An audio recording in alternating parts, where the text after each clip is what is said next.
প্রিয় শিক্ষার্থী বন্ধুরা, আসসালামু আলাইকুম রহমতুল্লাহি ওয়া বারাকাতুহু। আজকে আমি আরেকটি বিষয় অনলাইনে পাঠদান করছি। আজকে পাঠের বিষয় স্প্রেডশিট ও আমার হিসাব নিকাশ। তো আজকে অনলাইন ক্লাসে তোমাদের সবাইকে স্বাগত জানাচ্ছি।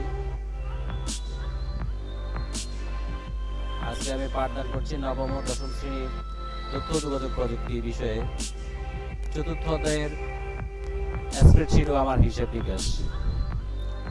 প্রিয় শিক্ষার্থীরা, আমি মোহাম্মদ মহিজুদ্দিন রতন, সহকারী শিক্ষক আইসিটি, বেগম জামিলা মেমোরিয়াল বালিকা উচ্চ বিদ্যালয়, নাঙ্গলকোট, কুমিল্লা। তো আজকের পাঠে আমি তোমাদেরকে যা দেখাবো, যা শিখবে তোমরা, স্প্রেডশিটে যোগ, বিয়োগ ও ভাগ করতে পারবে আজকের পাঠে দেখলে। সূত্র ব্যবহার করা শিখতে পারবে, শতকরা নির্ণয় করতে পারবে। প্রিয় শিক্ষার্থী বন্ধুরা, এক্সেল, মাইক্রোসফট এক্সেল নামে একটি সফটওয়্যার আছে যাকে স্প্রেডশিট বলা হয়। তোমরা ক্লাস 8 নিশ্চয় দেখে আসছো এক্সেল কিভাবে খোলার পদ্ধতি, এক্সেলের কাজ করার পদ্ধতি, এগুলা ক্লাস 8 তোমরা দেখেছো। আজকে আমি দেখাবো আবার এক্সেল কিভাবে খুলতে হয়। তো এক্সেল খোলার জন্য প্রথমে আমাদের ল্যাপটপ বা কম্পিউটারের এখানে যেতে হবে, স্টার্ট, এই স্টার্ট বাটন ক্লিক করতে হবে। স্টার্ট বাটন ক্লিক করার পরে অল প্রোগ্রামে যেতে হবে। অল প্রোগ্রাম থেকে মাইক্রোসফট অফিস এখানে যেতে হবে। তারপরে মাইক্রোসফট এক্সেল এখানে ক্লিক করে তোমাদের এক্সেল প্রোগ্রাম ওপেন করতে হবে। এক্সেল প্রোগ্রাম ওপেন করার পরে অথবা ডেস্কটপের মধ্যে যে আইকনটি দেখা যায় এক্স নামে, এই কম্পিউটার ডেস্কটপে স্প্রেডশিট প্রোগ্রামের আইকনে ডাবল ক্লিক করেই তোমরা স্প্রেডশিট প্রোগ্রামটি ওপেন করতে পারো। মনে রাখবে, স্প্রেডশিট প্রোগ্রামের আইকনে কোন সংখ্যা থাকে, ইংরেজিতে কোন বর্ণটি থাকে, এক্স বর্ণটি থাকে। তোমরা জানো যে ডব্লিউ যেখানে লেখা থাকবে সেটা হচ্ছে ওয়ার্ড, মাইক্রোসফট ওয়ার্ড বা ওয়ার্ড প্রসেসর। এক্স যদি লেখা থাকে তাহলে সেটা হবে ওয়ার্ড স্প্রেডশিট প্রোগ্রাম বা এক্সেল। তো আজকে আমরা এক্সেল প্রোগ্রামে কিভাবে কাজ করে, এক্সেল প্রোগ্রামে খোলার পরে তাহলে স্প্রেডশিটে অসংখ্য ছোট ছোট ঘর মিলে হয় কি ওয়ার্কশিট। এই ওয়ার্কশিটে আমরা কাজ করব। ওয়ার্কশিট বানিয়ে হচ্ছে, ওয়ার্কশিটের অর্থ হচ্ছে কাজের ক্ষেত্র। প্রিয় শিক্ষার্থী বন্ধুরা, কাজের ক্ষেত্রে ওয়ার্কশিট ব্যবহার করা হয়। তাহলে আমরা এক্সেল প্রোগ্রামটি দেখি।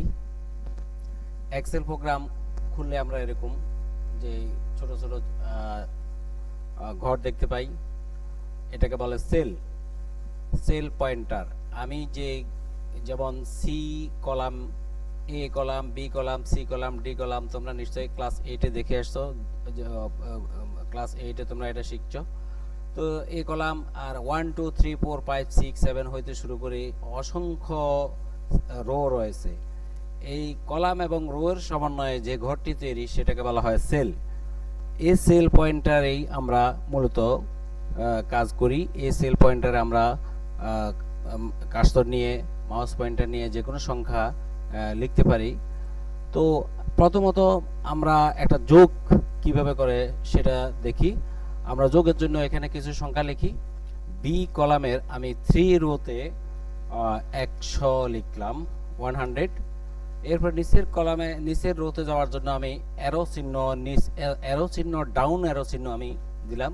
ডাউন অ্যারো চিহ্ন দেওয়ার পরে এখানে আমি 200 লিখলাম। এরপরের ঘরে আমি 500 লিখলাম। এখন এই তিনটি সংখ্যা আমরা কিভাবে সূত্রের সাহায্যে যোগ করব সেটা দেখব। শিক্ষার্থী বন্ধুরা দেখো, এখানে প্রথম ঘরটি হচ্ছে বি কলামের 3 রো, আর সর্বশেষ সংখ্যাটি হচ্ছে বি কলামের 5 নাম্বার রো। এখানে 3 রো এবং 5 নাম্বার রো পর্যন্ত যত সংখ্যা আছে সবগুলো সংখ্যা যোগফল সূত্রের সাহায্যে বের করব। তোমরা জানো যোগের সূত্র হচ্ছে বি কলামের শুরু এবং বি কলামের শেষ যে সংখ্যাগুলো আমরা টাইপ করলাম সেগুলো আমরা যোগ করব, equal to SUM some first bracket শুরু। প্রথম সংখ্যা আছে আমার B3 কলাম, B3 লিখলাম। তোমরা নিশ্চয় জানো যোগের জন্য সূত্র ব্যবহার করলে যোগের যে সংখ্যাটি ব্যবহার করতে হবে, আমাকে যোগের যে চিহ্নটি ব্যবহার করতে হবে সেটা হচ্ছে কোলন। কোলন দিয়ে সর্বশেষ সংখ্যাটি হচ্ছে B5, B5 সূত্র আমার শেষ। এখন আমি ব্র্যাকেট ক্লোজ করব এবং এন্টার দিব। তাহলে দেখো যোগ হয়ে গেল আমার এখানে। তাহলে আমরা যোগের সূত্রটা পাইলাম কি, ইকুয়াল টু সাম প্রত্যেকটি যোগ বিয়োগ ভাগ পূরণের ক্ষেত্রে লিখতেই হবে, মনে রাখবে। এখন তিনটি সংখ্যার যোগফল আমি বের করলাম, এটা হচ্ছে মূল যোগ। এখানে আমি কালার করে দিই,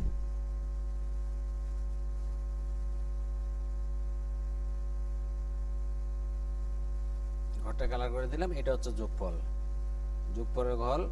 যোগফলের ঘর অন্য একটা কালার দিয়ে দিই যাতে বোঝা যায়, হলুদ কালার দিলাম।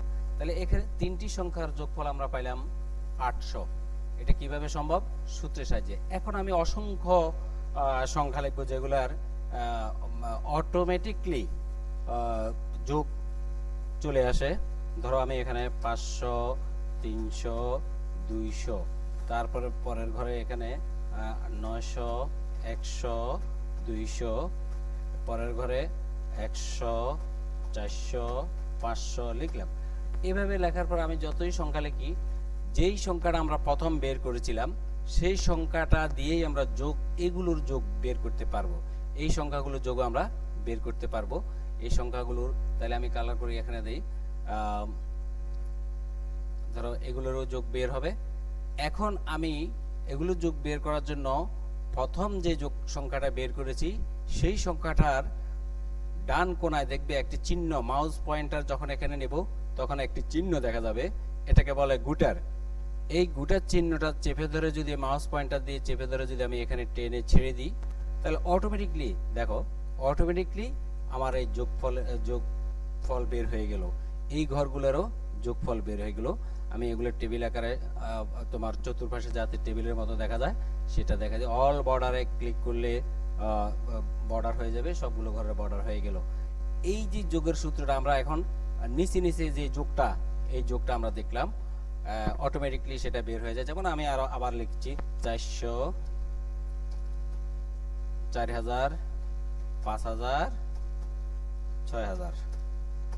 এখন দেখো কিভাবে যোগটা বের হবে। আমি আর সূত্র লেখা লাগবে না, এই ঘরে যে সূত্রের সাহায্যে বের হয়েছে এটার গুটার চেপে ধরে টান দিলেই আমার মূল রেজাল্টটা বের হয়ে যাবে।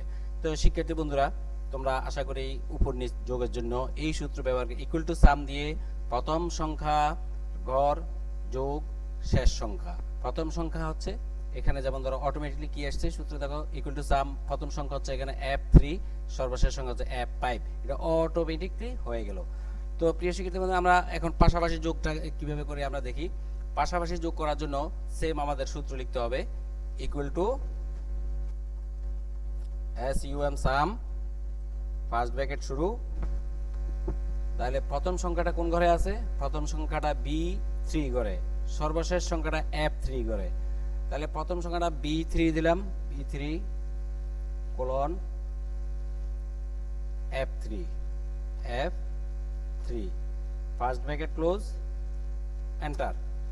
দেখো এখানে পাশাপাশি যোগ হয়ে গেল 500, 100, 900, 100, 4000, টোটাল 5600 টাকা। এখন আমি এই গুটার চেপে ধরে যখন টান দিব অটোমেটিকলি সবগুলো পাশাপাশি সবগুলো যোগ বের হয়ে গেল। প্রিয় শিক্ষার্থী বন্ধুরা, তাহলে তোমরা যোগের সূত্রটা জানলে এবং যোগ কিভাবে করা হয় সেটা দেখলে। তো এখন আমরা বিয়োগ দেখব, কিভাবে বিয়োগ করা হয়। বিয়োগ দুটি সংখ্যার বিয়োগ হয়, যেমন 500 মাইনাস 200।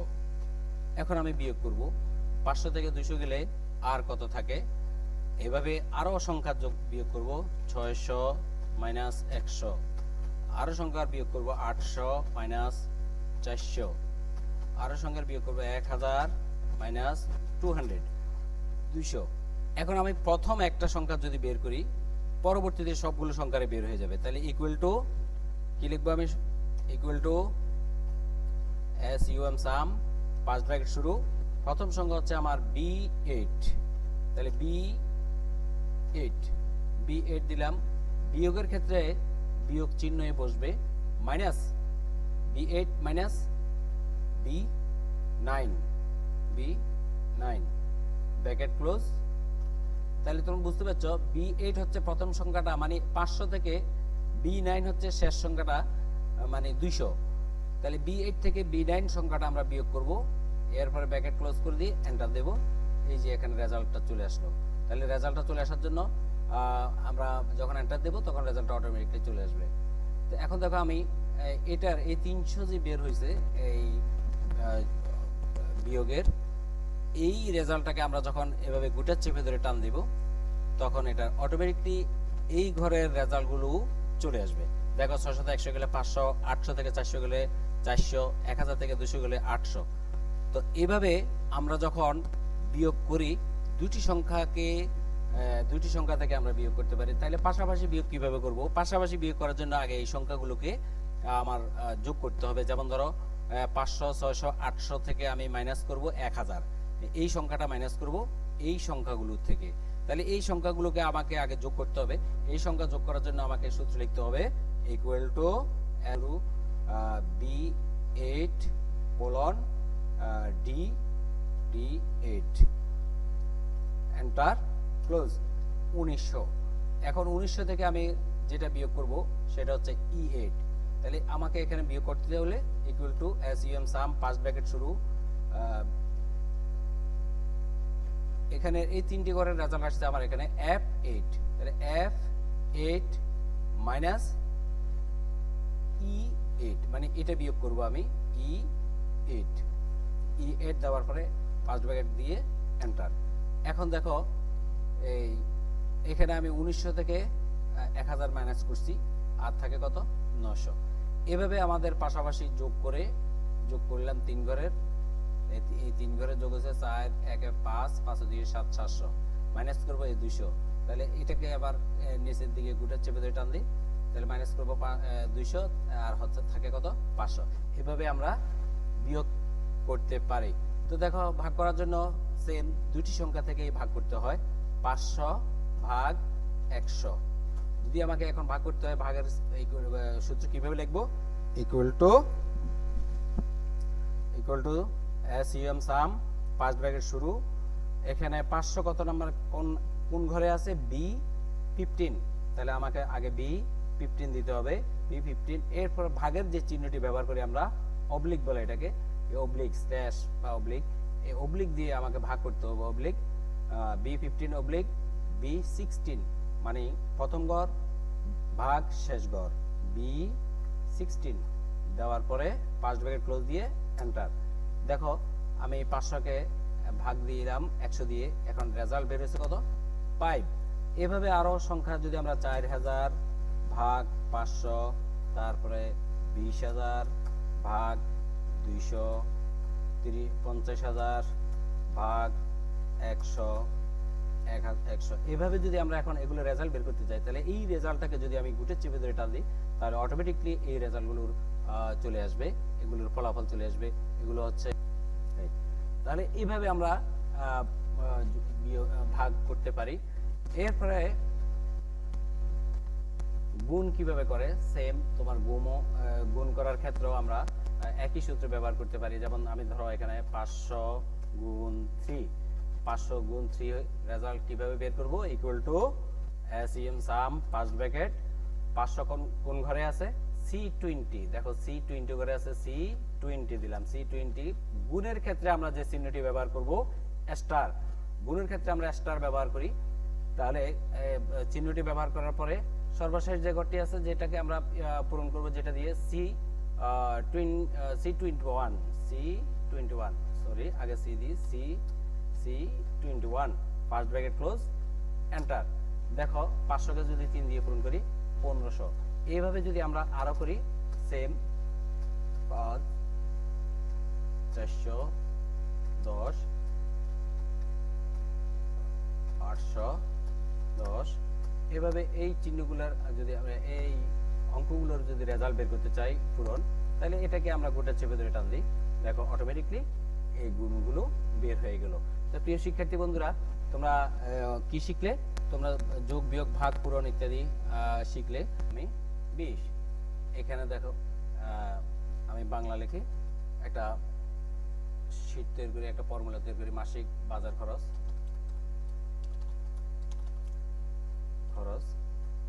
মাসিক বাজার খরচের হিসেব কিভাবে করব? দ্রব্যের নাম, তারপরে ঘরে আসবে দাম, তারপরে আসবে পরিমাণ, তারপরে আসবে খরচ,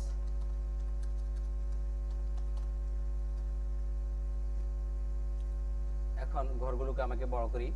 যখন এখানে প্লাস চিহ্ন দান করবে তখন এই ঘরটাকে বড় করা যাবে, দাম, পরিমাণ, তারপরে খরচ। এখানে এটাকে আমি মাঝখান বরাবর করে দিই, এই মাঝখান বরাবর করে দিলাম, কালার করে দিলাম, এই ঘরটাকে কালার করে দিলাম। এটাকে আমি কালার করে নিই, আমাকে টেবিল করে নিই, অল বর্ডার দিয়ে দিই, তাহলে আমাকে সহজে বোঝা যাবে এই বিষয়গুলো। দ্রব্যের নাম যেটা, যেমন ধরো চাল, ডাল, তৈল। দাম এখানে ধরো চাল হচ্ছে প্রতি কেজি 45 টাকা, ডাল হচ্ছে প্রতি কেজি 100 টাকা, তৈল হচ্ছে প্রতি কেজি 105 টাকা। এখন আমি এটার পরিমাণ কতটুকু নেব? ধরো এটা চাল নেব আমি 20 কেজি, তারপর ডাল নেব আমি 5 কেজি, তৈল নেব আমি 10 কেজি। এখন আমি মোট আমার খরচটি বের হয়ে যাবে যদি আমি সূত্রের সাহায্যে এখন কি করব? এই দুটি ঘর এই আমাকে যোগ করতে হবে, পূরণ করতে হবে, দাম এবং পরিমাণ। তাহলে আমাকে 20 আর 45, দাম হচ্ছে 45 টাকা, পরিমাণ হচ্ছে 20 কেজি। তাহলে 20 কেজি যদি 45 টাকা হয়, তাহলে 20 কেজির দাম কত হবে? আমি আগে একটা বের করি, এখানে সূত্রের সাহায্যে বের করি, equal to SEM some first bracket শুরু। এখানে দেখো B26, বি ঘরের বি কলামের 26 রোতে আছে দামটা, B26 পূরণ চিহ্ন নিশ্চয় জানো তোমরা, পূরণ করতে হলে স্টার চিহ্ন দিতে হয়, পূরণ C26 first bracket close, enter. দেখো 900 টাকা দাম আসছে। তাহলে এখন আমি গোটা চেপে ধরে যদি এটাকে টান মারি, তাহলে অটোমেটিকলি আমার চলে আসবে কত টাকা খরচ আমার, কেমন? তাহলে এখানে আমি যোগ করি, এটাকে যোগ করার জন্য দেখো এখানে একটি অটো সাম একটা ফরম্যাট আছে, অটো সাম ফরম্যাটে ক্লিক করলে অটোভাবেই যোগ চলে আসে। টোটাল 2450 টাকা খরচ হবে। তাহলে এই মাসিক বাজার খরচে আমি 2450 টাকা খরচ করলাম। এভাবে আমি যদি হিসেব নিকেশ করি, অটোভাবে আমি কোন মাসে কত টাকা বাজার করলাম, চাল কত কেজি কিনলাম, কত টাকা দরে কিনলাম, তৈল ডাল, এভাবে আমরা ইত্যাদি বাজার করে মাসিক বাজার খরচ হিসেব নিকেশ করতে পারি। প্রিয় শিক্ষার্থী বন্ধুরা, ঘনকের আয়তন,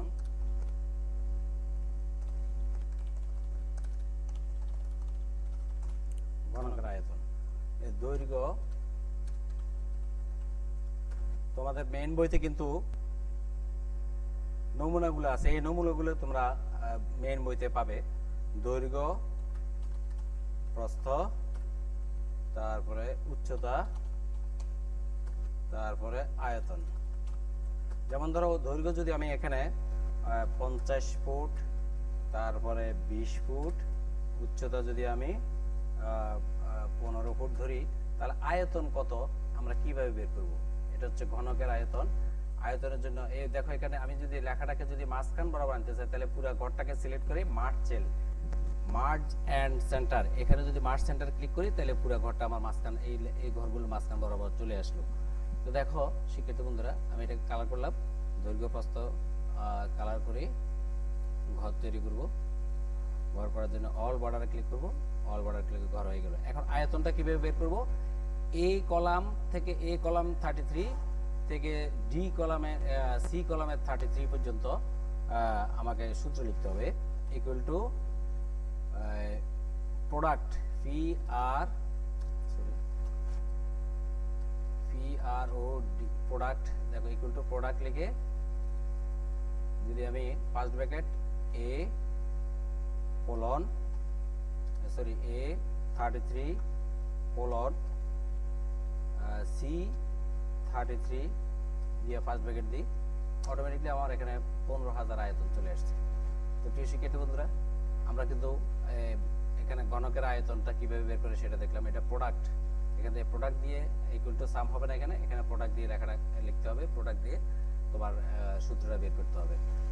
এরপরে আমরা যেটা দেখব, মাসিক আয় দেখলাম, এরপর শতকরা নির্ণয় দেখব।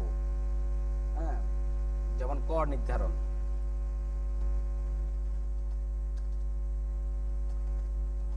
কর কিভাবে নির্ধারণ করে? কর নির্ধারণ করার জন্য আয়, করের হার এবং করের পরিমাণ। আয় কত, করের হার কত, করের পরিমাণ। তাহলে আমরা আয় কত, আয় ধরে নিলাম 5,000, করের হার ধরে নিলাম 15%, করের পরিমাণ কত। এখন আমরা করের নির্ধারণ, তারপর আয়, করের পরিমাণ, ঘরটাকে কালার করি, এরপরে এটা বের করব, এটা অন্য কালার করি। তো এটাকে আমরা টেবিল করি, অল বর্ডার ক্লিক করি, টেবিল হয়ে গেল। এটাকে একটু বাড়াই দিই যেহেতু মূলধনের সংখ্যাটা একটু বাইরে গেছে। তো এখানে কর পরিমাণটা বাইর করার জন্য আমাকে কি সূত্র ব্যবহার করতে হবে? দেখো এখানে 5,000 কত নাম্বার ঘরে আছে? A37, A37 ঘরে 5,000 আর B37 ঘরে হচ্ছে 15% কর। তাহলে আমাকে আগে দিতে হবে ইকুয়াল টু 37 হচ্ছে আমাদের মূল টাকা, B37 হচ্ছে পার্সেন্ট 15%। তাহলে A37 এর টোটাল 5,000 টাকার 15% ভ্যাট মানে কর কত টাকা আসবে? 750 টাকা। অটোমেটিকলি সেটা বের হয়ে গেল। এখন যদি আমরা আরো কয়েকটা সংখ্যা নিতে পারি, যেমন 10,000 টাকার, তারপরে 20,000 টাকার, উপরে 1,000 টাকা হচ্ছে 20,000, 10,000, 20,000, 30,000, 50,000। যদি মাসিক আয় হয় 15% ভ্যাট, এটাকে আমি 15 দিয়ে দিলাম সবগুলো। 15% ভ্যাটে কত টাকা আসবে? এখন এই টাকার রেজাল্টটা যদি আমি গুটের চেপে ধরে টান দিই, তাহলে অটোমেটিকলি তাদের রেজাল্ট বের হয়ে যাবে। 10,000 টাকা যদি আমার ইনকাম হয়, আয় হয়, তাহলে আমার বার্ষিক কর দিতে হবে আমাকে 1,500 টাকা। 20,000 টাকা যদি আমার আয় হয়, বার্ষিক কর দিতে হবে 3,000 টাকা। 30,000 টাকা যদি হয়, বার্ষিক কর দিতে হবে 4,500 টাকা। 50,000 টাকা যদি হয়, তাহলে আমাকে বার্ষিক কর দিতে হবে 7,500 টাকা। এইভাবে আমরা সূত্র ব্যবহার করে করের হার নির্ধারণ করতে পারি, কর নির্ধারণ করতে পারি। প্রিয় শিক্ষার্থী বন্ধুরা, তাহলে তোমরা আজকে কি দেখলে? আজকে তোমরা দেখছো শতকরা নির্ণয়, তারপরে দেখেছো যোগ বিয়োগ ভাগ পূরণ, এরপরে ঘনকের আয়তন, এরপরে মাসিক বাজার খরচ ইত্যাদি কিভাবে স্প্রেডশিট প্রোগ্রামের সাহায্যে হিসাব নিকাশ করা যায়। এই পার্টটা তোমরা দেখলে আশা করি বুঝতে পারবে। তোমাদের পার্টের সাথে তোমাদের বইয়ের সাথে মিলিয়ে নিবে, দেখবে যে ইনশাল্লাহ পরীক্ষায় যদি তোমাদের এই বিষয়ে কোনো প্রশ্ন আসে, তাহলে প্রশ্ন আসতে পারে কি কি, যেমন ধরো এক্সেল কোন প্রোগ্রামের সাহায্যে তোমাদের স্প্রেডশিট হিসাব নিকাশ করা যায়? মাইক্রোসফট এক্সেল, মনে রাখবে মাইক্রোসফট এক্সেলের সাহায্যে হিসাব নিকাশ করা যায়। এখন মাইক্রোসফট এক্সেল খোলার পরে চতুর্পাশের চতুর্ভুজ চিহ্নিত যে ঘরটি, তাকে কি বলে? তাকে সেল বলে। এটাকে সেল বলে, সেল। তাহলে যোগের সূত্র কি? যোগের সূত্র হচ্ছে ইকুয়াল টু সাম, প্রথম গড় কোলন শেষ গড় ব্র্যাকেট ক্লোজ। বিয়োগের প্রথম সংখ্যা কোলন শেষ সংখ্যা, আর বিয়োগের সূত্র প্রথম সংখ্যা মাইনাস শেষ সংখ্যা। গুণের সূত্র প্রথম সংখ্যা, ভাগের সূত্র প্রথম সংখ্যা ভাগ শেষ সংখ্যা। গুণের সূত্র প্রথম সংখ্যা পূরণ শেষ সংখ্যা। তাহলে এখানে চিহ্ন যে আমরা ব্যবহার করব, যোগের ক্ষেত্রে কোলন, ভাগের ক্ষেত্রে অবলিক, তারপরে বিয়োগের ক্ষেত্রে বিয়োগ চিহ্ন মাইনাস চিহ্ন, পূরণের ক্ষেত্রে স্টার চিহ্ন। এই চিহ্নগুলো আমরা ব্যবহার করে যোগ বিয়োগ ভাগ পূরণ করতে। যদি পরীক্ষায় আসে তোমাদের স্প্রেডশিট প্রোগ্রামে পূরণ করার জন্য যে চিহ্ন ব্যবহার করা হয় সেটার নাম কি? স্টার। স্টার চিহ্ন দিয়ে পূরণ করা দিয়ে আমরা ভাগ অঙ্ক করে থাকি। তো শিক্ষার্থী বন্ধুরা, আর পূরণের জন্য আমরা কি ব্যবহার করি? পূরণের জন্য আমরা স্টার, এই স্টারগুলো ব্যবহার করে থাকি। কিবোর্ড থেকে এই স্টারগুলো দেওয়া যায়। তো আশা করি এই পাঠ শেষে তোমরা অনেক কিছু বুঝতে পারছো। শিক্ষার্থী বন্ধুরা, আজকের পাঠের বিষয়ে যদি তোমাদের কোনো প্রশ্ন থাকে তাহলে ইনবক্সে আমাকে কমেন্টস করতে পারো। ওখানে তোমাদের কোনো প্রশ্ন থাকলে আমি সেটা ইনশাল্লাহ উত্তর প্রদান করব। আমাদের ফেসবুক আইডি বেগম জামিলা, অথবা আমাদের Facebook group Begum Jamila Memorial বালিকা উচ্চ বিদ্যালয় একটা গ্রুপ আছে, সেখানে তোমরা কমেন্টস করে জানতে পারো, বুঝতে পারো, আমাকে প্রশ্ন করতে পারো। থ্যাংক ইউ সবাইকে। আজকের ক্লাসে এখানে শেষ করছি। আল্লাহ হাফেজ।